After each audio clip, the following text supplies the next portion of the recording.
Hey folks, Mark here from Blues and Guitars / K-Blues Radio on YouTube. This here's a video about my blues guitar hot rod, ladies and gentlemen. Blues guitar hot rod.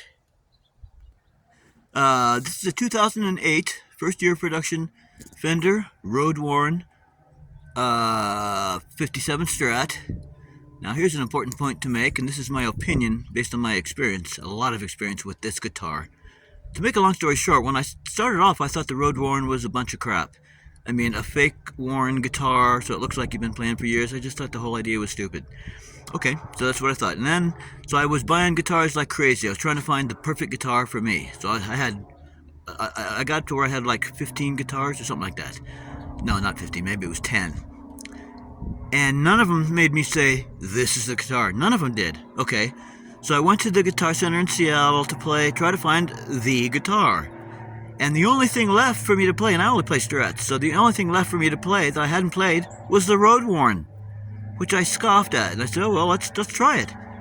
First thing that happened, as soon as I put it in my hands, it felt incredible. As soon as I played it, unplugged, the tone was unbelievable. The action was unbelievable. It was the most authentic, vintage-sounding blues guitar I've ever heard, except actual vintage guitars on record. So this is it. It's now here's another thing. Now some people, here's something that I learned about the fake wear and tear. What happens is this has got a thin nitrocellulose lacquer finish on it.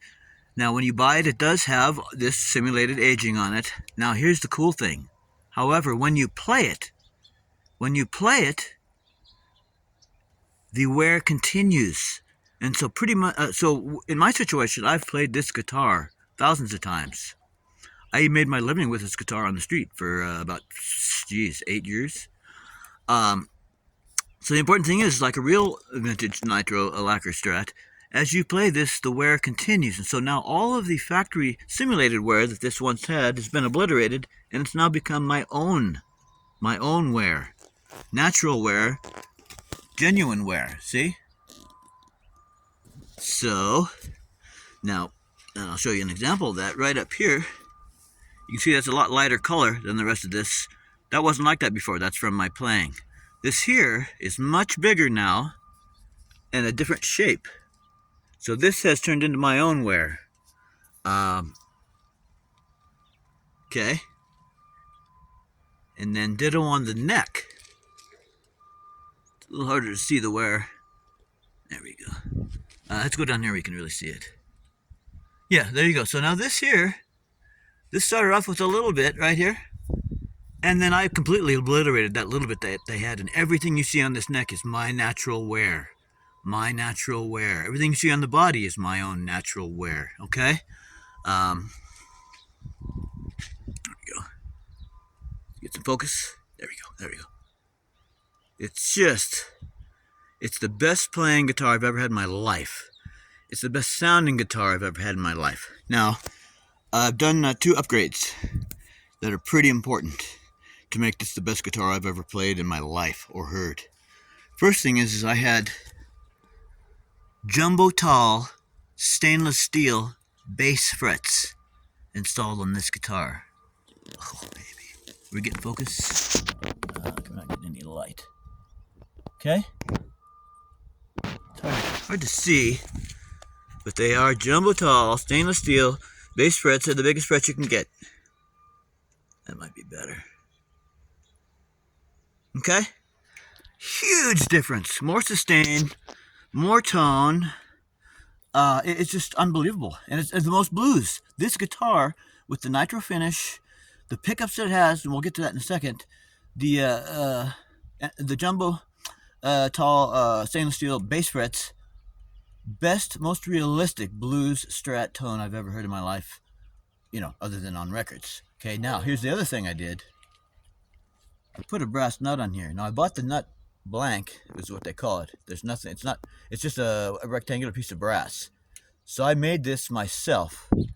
Cut the notches for the strings, and so on. Installed it into its slot. All that stuff. So this is another thing that makes a huge difference. It doesn't make the tone sound metallic at all. It just makes more sustain, and more of the natural blues tone that this guitar has. All right. The pickups, Tex-Mex pickups. I tried every pickup there is, folks, including the Custom Shop Texas Special and stuff like that. These are the most blues sounding pickups I've ever heard, folks.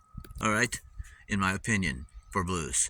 Here's another thing. Here's a fallacy that this is a Mexican guitar. That's a fallacy that this is a Mexican guitar. The guitar is only assembled in Mexico, okay?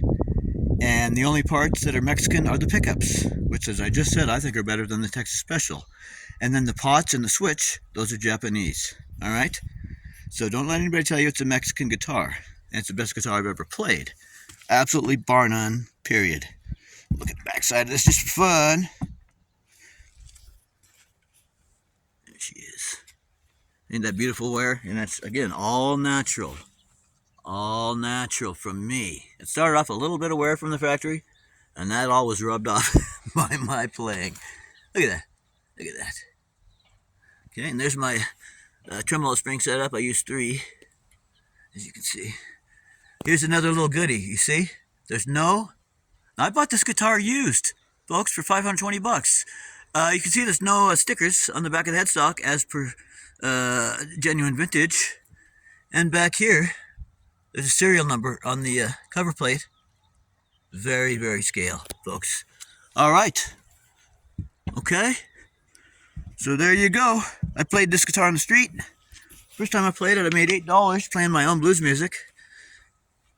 By the time, about a year later, I was still doing it. I was making, averaging $100 a day playing this guitar, and up to $150 a day playing this guitar. So I love music, I love blues. There you go. That's my baby, my hot rod. All right. Hope you'll tune into my channel, Blues and Guitars, also K Blues Radio, and hope you'll sub, hope you'll like, and I take requests on the radio show. Thanks. Signing off, Mark Thomas, Blues and Guitars. Bye.